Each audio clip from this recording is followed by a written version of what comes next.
하고 있는지, 그려내고 있는지 조금 자세히 살펴볼 필요가 있겠습니다. 오늘 본문은 이삭이 브엘세바로 올라가는 장면에서 시작하죠. 여러분, 브엘세바 좀 익숙한 지명 아닙니까? 창세기를 좀 주의 깊게 읽어오신 분들이라면 이 지명이 그리 낯선 지명이 아니에요. 브엘세바는요, 성경에 총 34번 정도 언급이 되는데 그 중에 창세기에 11번이 등장합니다. 그리고 그 11번 중에 이삭 이야기에 9번이 나와요. 그러면 이게 무슨 뜻이냐면 이삭의 삶이 브엘세바와 굉장히 밀접한 연관이 있다는 걸 이야기하는 거거든요. 그만큼 브엘세바를 이야기할 때 이삭이 어떻게 이 브엘세바에서 어떠한 행동을 했고 어떠한 삶의 의미를 발견했는지 그 관점으로 보는 것도 필요해 보입니다. 브엘세바는 보통 맹세의 우물이라고 알려져 있어요. 그렇게 이름을 붙인 이유도 사실 성경에 기록되어 있습니다. 아브라함이 아비멜렉과 언약을 맺을 때 7 새끼 양을 주죠. 오늘 본문을 다시 한번 볼게요. 뭐라고 나오냐면 아브라함이 7 암양 새끼를 따로 놓으니 아비멜렉이 아브라함에게 이르되 이 7 암양 새끼를 따로 놓으면 어찌미냐. 아브라함이 이르되 너는 내 손에서 이 암양 새끼 7을 받아 내가 이 우물을 판 증거를 삼으라 하고 두 사람이 거기서 서로 맹세하였으므로 그곳을 뭐라고 돼 있죠? 브엘세바라 이름하였더라. 그런데 브엘세바를요, 문자 그대로 해석하면 언약의 우물이기도 하지만 7번째 우물이라는 뜻도 있습니다. 저는 개인적으로 이 브엘세바를 7번째 우물로 이해합니다. 창세기 전체의 문맥상, 특히 21장부터 이어져 오는 아브라함 기사를 쭉 따라가다 보면 이 우물은 언약의 우물이라고 해석할 수도 있지만 소유의 개념이 강하게 들어가기 때문에 저는 7번째 우물로 해석하는 것도 크게 이질감이 없다고 생각해요. 더군다나 오늘 보면 26장에 다시 이 우물 때문에 이삭이 아비멜렉과 갈등하는 장면에서도 언약을 맺었음에도 이삭이 파놓은 우물들을 계속해서 아비멜렉과 그 사람들이 뺏어가는 모습을 보면서 이 우물은 경제적인 개념이 조금 더 강하게 들어간 소유의 개념이다라는 것을 볼 수가 있어요. 맹세의 우물보다는 개인적인 해석입니다.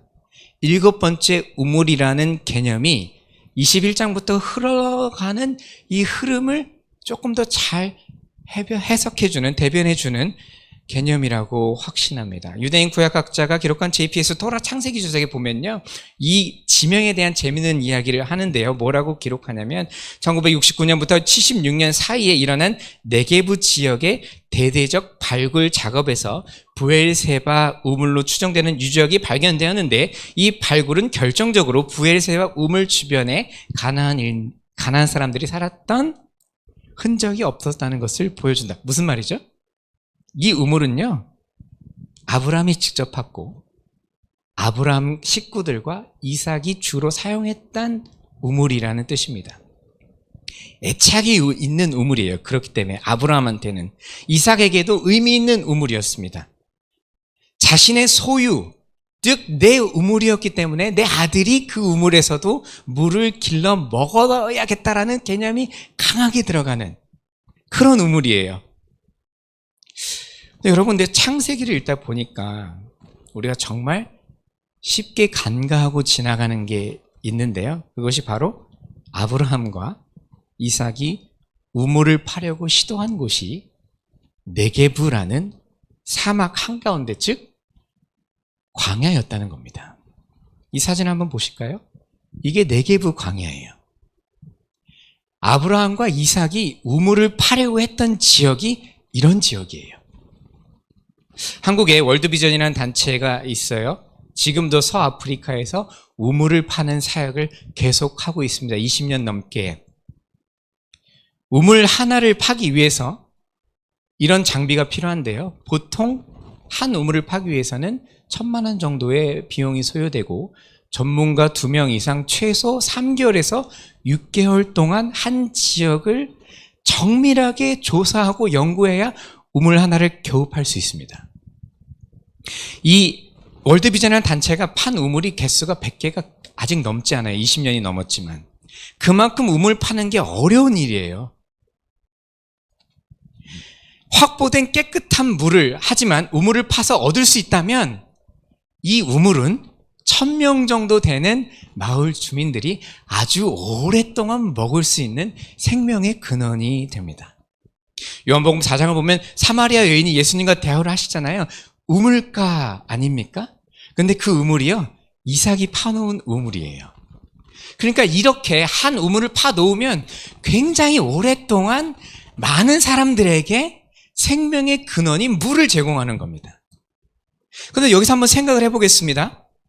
아브라함이 광야 항복판에서 파놓은 이 우물의 이름이 브엘세바인데요.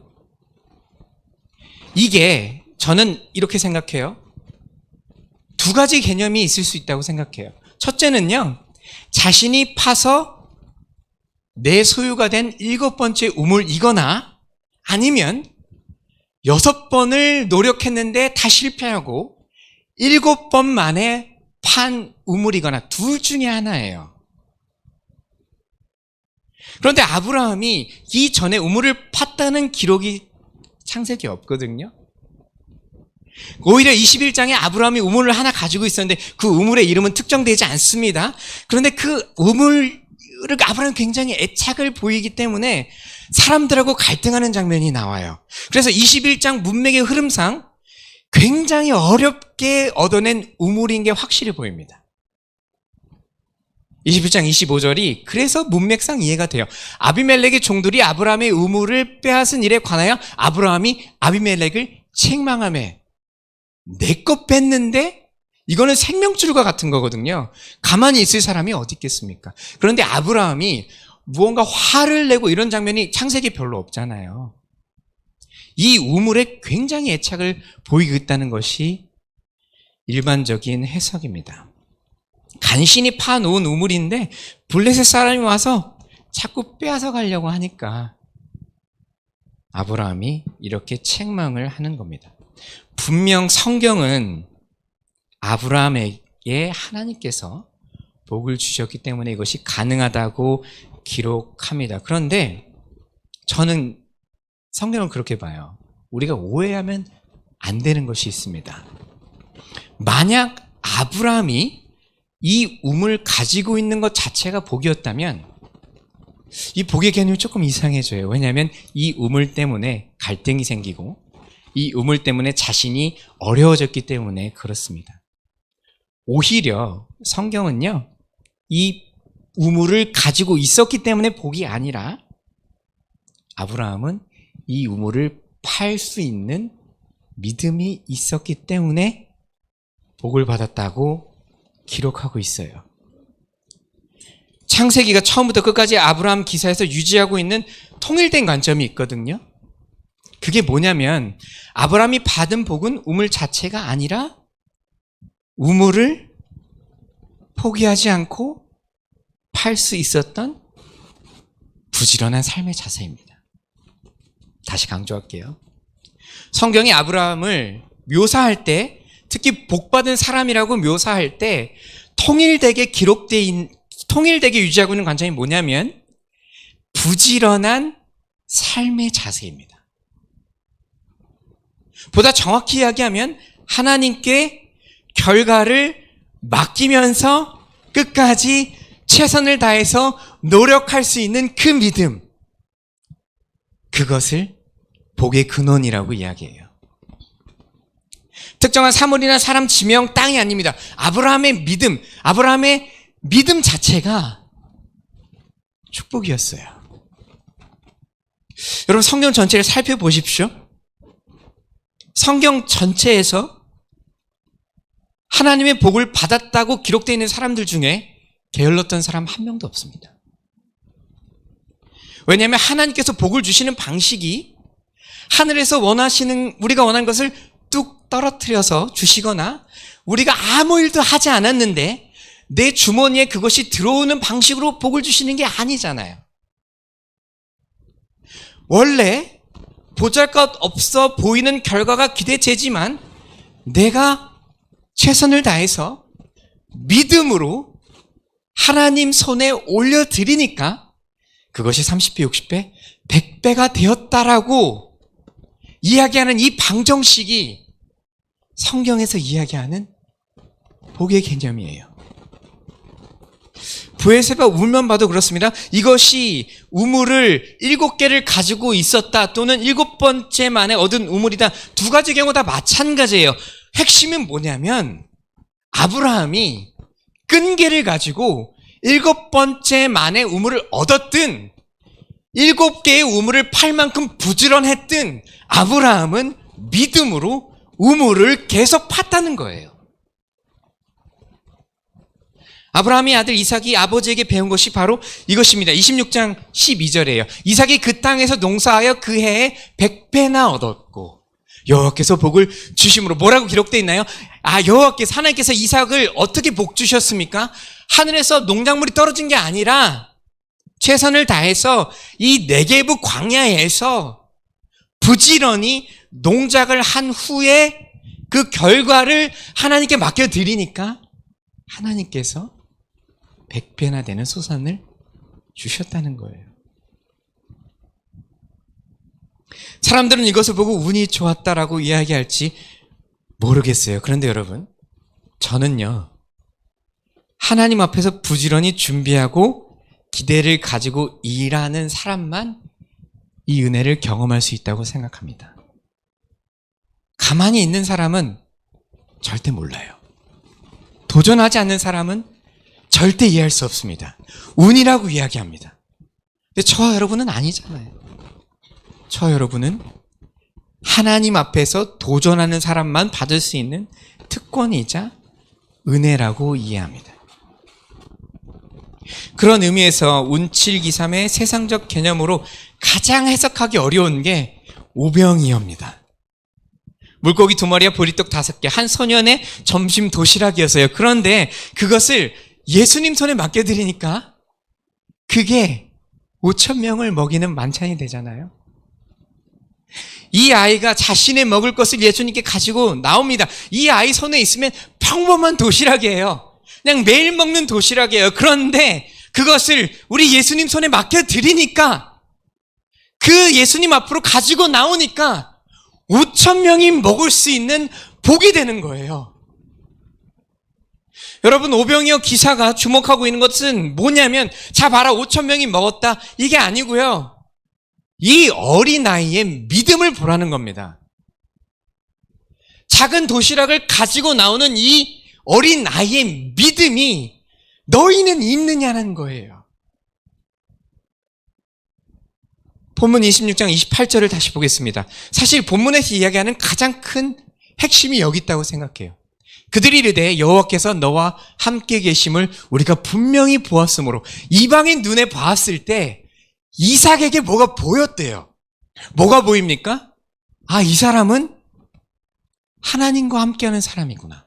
조금 더 정확하게 표현하면 여호와께서 복 주시는 사람이구나. 이게 보였다는 거예요.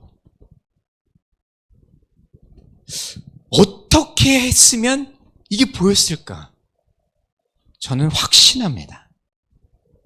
이삭이 25절입니다. 그곳에 제단을 쌓고 여호와의 이름을 부르며 거기 장막을 쳤더니 이삭의 종들이 거기서도 우물을 팠더라. 거기서도. 본문이 강조하고 있는 게 여기 있어요. 거기서도 우물을 팠대요. 무슨 뉘앙스입니까? 우물이 나오는 데가 아니라는 거예요. 우물을 파기 힘든 데라는 겁니다. 우물을 팔 만한 상황이 아니라는 거예요. 그런데 이삭과 그의 종들이 거기서도 우물을 팠대요.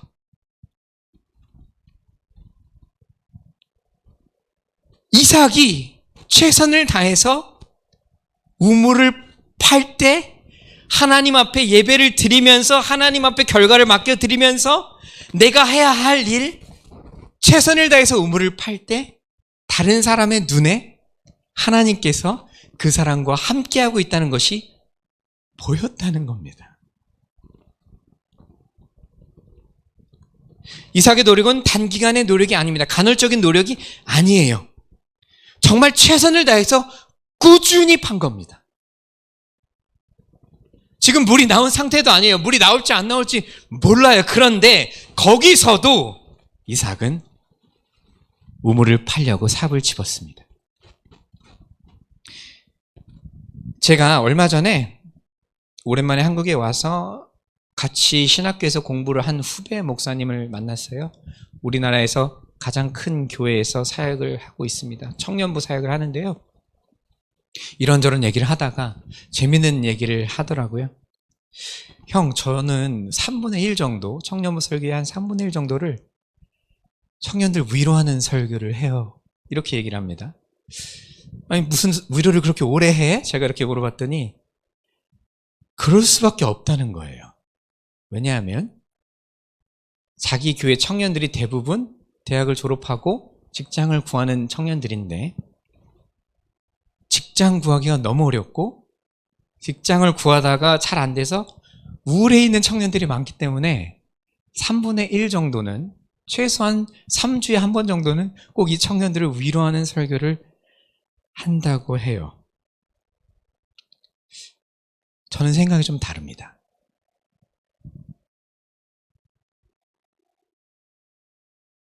위로가 필요할 때 있어요. 하나님께서 만져주시는 그 마음이 감사하고 감격스러울 때가 있어요. 그런데 여러분, 도전해야 합니다. 결과를 하나님께 맡겨드리고 도전하는 믿음도 필요합니다. 그게 네게부 광야, 물이 나올 것 같지 않은 광야라 할지라도 우물을 팔 수 있는 믿음이 있어야 돼요. 이게 운이 아닙니다. 이건 믿음의 영역이에요. 예수님께서 이런 믿음 뭐라고 얘기하셨냐면요. 사람이 등불을 켜서 말 아래 두지 아니하고 등경 위에 두나니. 이게 무슨 말입니까? 이걸 못 감춘다는 거예요, 이 믿음은. 여러분과 제가 가져야 하는 이 믿음의 야성은요, 감출래야 감출 수 있는 게 아니라는 거예요. 도전하는 그 믿음은, 에너지 넘치는 그 믿음은, 우리가 추구해야 하는 그 믿음은, 세상 사람들 눈에도 보여야 되는 이 믿음은 감출 수 있는 게 아닙니다. 내 땀 속에, 내 노력 속에 드러나는 이 믿음은 변화를 추구하는 믿음입니다. 하나님의 역사는요, 이런 사람들을 통해서 이루어집니다. 사도행전 지금 보고 있죠? 사도행전 보십시오. 다 모든 것이 안정된 상태에서 바울 사도께서 전도하셨나요? 그런 거 없어요. 그냥 믿음으로 가는 거예요. 도전하는 겁니다. 그런 믿음을 사도행전이 뭐라고 묘사합니까? 역동하는 믿음이라고. 생명을 살리는 믿음이라고 얘기하잖아요. 하나님 손에 맡기겠다는 의지의 표현입니다. 주님, 저는 연약합니다. 저는 한계가 있습니다. 그렇지만 내가 믿음으로 주님께 나의 결과를 맡기고 한 걸음 나아갈 때 주님께서 이루어 주시옵소서. 저는 이 기도가 여러분의 입술에서 고백으로 나오기를 축복합니다. 좌절하지 않고 주저하지 않고 다시 일어설 수 있는 믿음이 선교제일교회 학생부 여러분들의 믿음이 되었으면 좋겠어요. 26장 32절의 결론이거든요. 뭐라고 결론이 나냐면요, 그날에 이삭의 종들이 자기들이 판 우물에 대하여 이삭에게 와서 알리어 이르되 우리가 물을 얻었나이다. 역동하는 믿음이 가지고 오는 결과입니다. 우리가 물을 얻었나이다. 보이시나요? 흑투성이가 되어서 돌아온 이 종들의 고백 속에서 이 기쁨, 이 열정, 이게 보이십니까? 하나님께서 도와주셨습니다. 하나님께서 이루셨습니다. 불가능해 보였지만 내가 삽을 들어서 우물을 팠더니 물이 나왔습니다.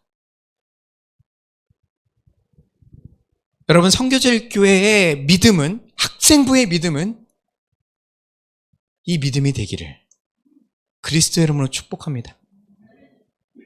근데 제가 이렇게 이런 종류의 이야기를, 설교를 종종 하다 보면요, 꼭 설교 끝나면 오시는 분들이 계세요. 목사님, 제가 근데 해봤는데 잘 안 되더라고요. 꼭 있어요. 제가 교회를 다시 한번 생각해 보게 되었습니다. 교회는요, 평가하는 데가 아니잖아요. 교회는 경쟁하는 데도 아니지 않습니까? 제가 알기로는, 제가 믿기로는 성경이 가르쳐주는 교회의 모습은 2023년 선교제일교회 표어처럼 합력하여 선을 이루는 곳 아니겠습니까? 그런 생각을 해봐요. 내가 좀 연약하고 내가 좀 부족해도 내가 우리 교회, 내 친구들, 내 성도들, 우리 교회 목장 식구들하고 같이 도전해 볼 수 있다면 조금 한 걸음 더 나아지 않을까? 우리 사람의 위로를 받고 안주하지 말자, 상황을 보고 겁먹지 말자라고 해줄 수 있는 사람이, 그렇게 격려해 줄 수 있는 사람이 교회에 있다면 한 번 더 도전해 볼 수 있지 않을까? 이런 생각을 해봐요. 제가 몇 년 전에 제 둘째 아들이 공교육을 받아야 되는 나이가 돼서 학교를 막 몇 군데 지원했습니다. 그런데 저희 집에서 5분 정도 되는 거리에 저희 동네에서 가장 좋다고 알려진 학교가 있었어요. 그래서 저도 부모 마음은 다 똑같잖아요. 그 좋은 학교 갔으면 좋겠다 해서 지원을 했는데 학교에서 연락이 왔어요. 웨이팅인데 32번이래요. 그러면 못 간다는 소리예요. 거의 못 들어간다는 소리인데, 그래서 그냥 다른 학교를 보내야겠다 해서 다른 학교를 보낸 그 첫날, 그날 저녁에 저희 집에 전화가 와가지고 제 아들이 그 학교에 됐다는 겁니다. 그래서 다음날 보냈는데 어떻게 교육하나, 어떻게 공부를 가르치나 궁금해하기도 전에 그 다음날 둘째 애가 누구한테 맞아가지고 이렇게 부어서 온 거예요. 얼굴이. 사실 미국에 있는 학교에서 누군가를 때리거나 이런 경우가 별로 없거든요. 근데 이렇게 맞아가지고 얼굴 좀 부어서 와가지고 무슨 일인지 물어봤더니 자기 옆에 있던 덩치가 아주 큰 자기 짝꿍이 있는데 자기를 때렸다는 겁니다. 제가 굉장히 평안한 척, 여유로운 척 대화를 마치고 그날 자려고 이렇게 누웠는데 안 되겠는 거예요. 내일 가가지고 따져야겠다. 어떤 녀석인지 내가 한번 얼굴이나 봐야겠다. 이런 마음이 있어가지고요. 아침에 멀끔하게 정장 딱 차려입고 선생님한테 따지러 아침에 같이 제 아들과 학교로 갔습니다. 그래서 선생님하고 이런저런 얘기를 하는데요.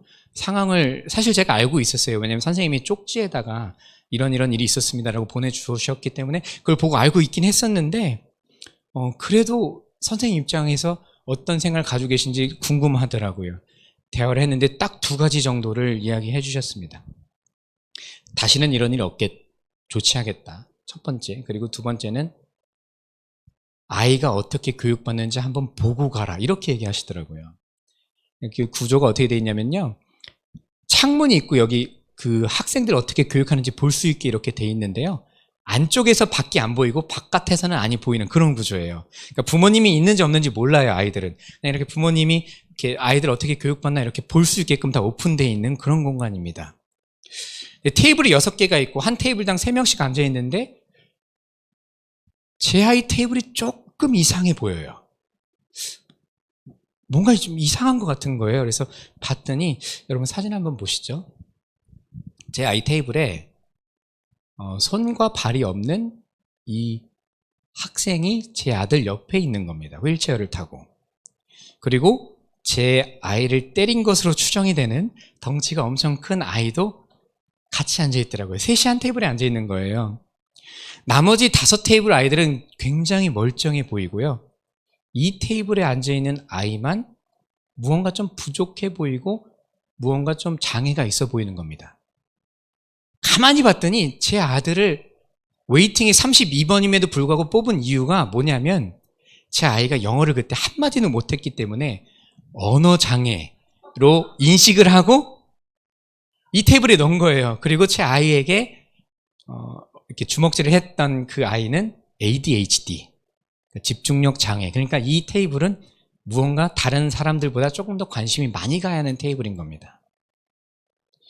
제가 한 1시간 정도 지켜봤는데요. 너무너무 부끄러웠어요.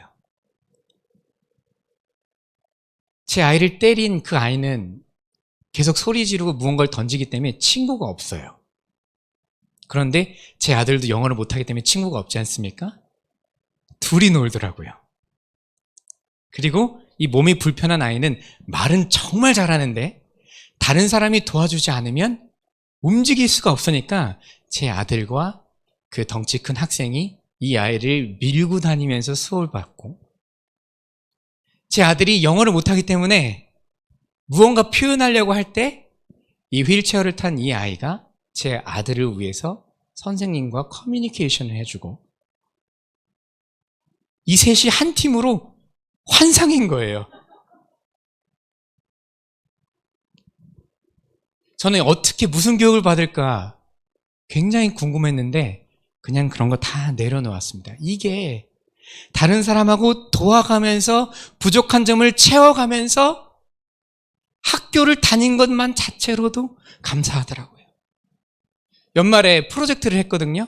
학급이 6개가 있었는데 그 중에 이 반, 그리고 이 반 중에 이 특수한 3명의 아이들이 1등 했습니다. 뭐 스탬프 받아오는 거였는데요.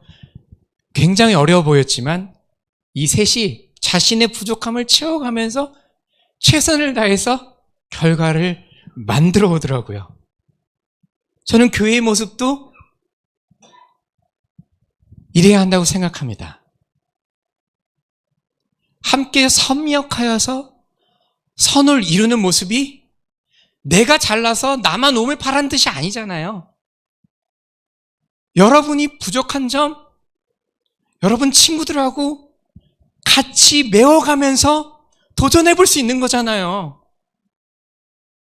여러분이 잘하는 거, 여러분이 강점이라고 생각하는 거 하나님께서 왜 허락하셨습니까?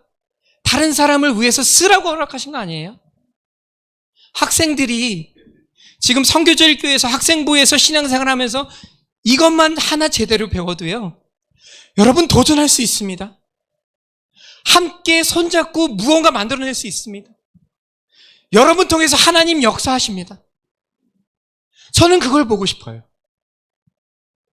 도전해서 이걸 이만큼 이루었다도 중요하지만 내가 엄마랑 아빠랑 내 친구들이랑 내 교회 식구들이랑 함께 불가능해 보이는 거 도전했더니 하나님께서 우리를 통해서 이루셨다라는 고백이 여러분의 입술을 통해서 나왔으면 좋겠습니다.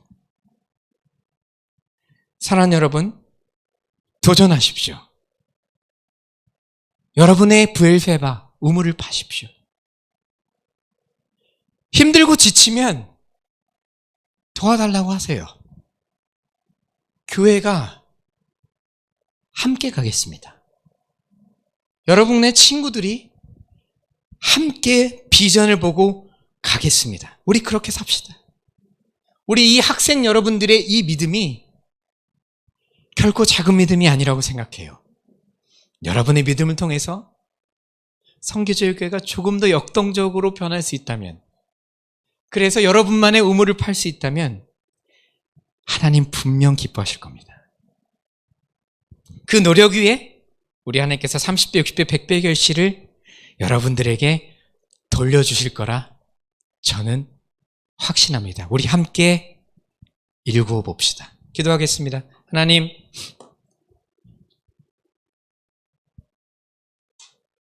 우리 앞에 불가능해 보이는 것들 지레 겁먹지 않고 주님께서 주신 그 믿음으로 나에게 주어진 환경에서 최선을 다하기로 결심합니다. 하나님, 도전하는 믿음 주시옵소서. 하나님, 우리 사랑하는 학생들이 하나님께서 주신 비전 가지고, 하나님께서 주신 능력 가지고 한 걸음 한 걸음 그 발걸음을 옮길 때에 주님, 하나님께서 늘 동행해 주셔서 역동하는 믿음을 경험하게 하시며 그로 인해서 하나님께서 다 이루셨다는 믿음의 성장이 우리 사랑하는 학생들 마음 가운데 들어갈 수 있도록 축복하여 주시옵소서. 우리를 권하신 예수님 이름으로 기도합니다. 아멘.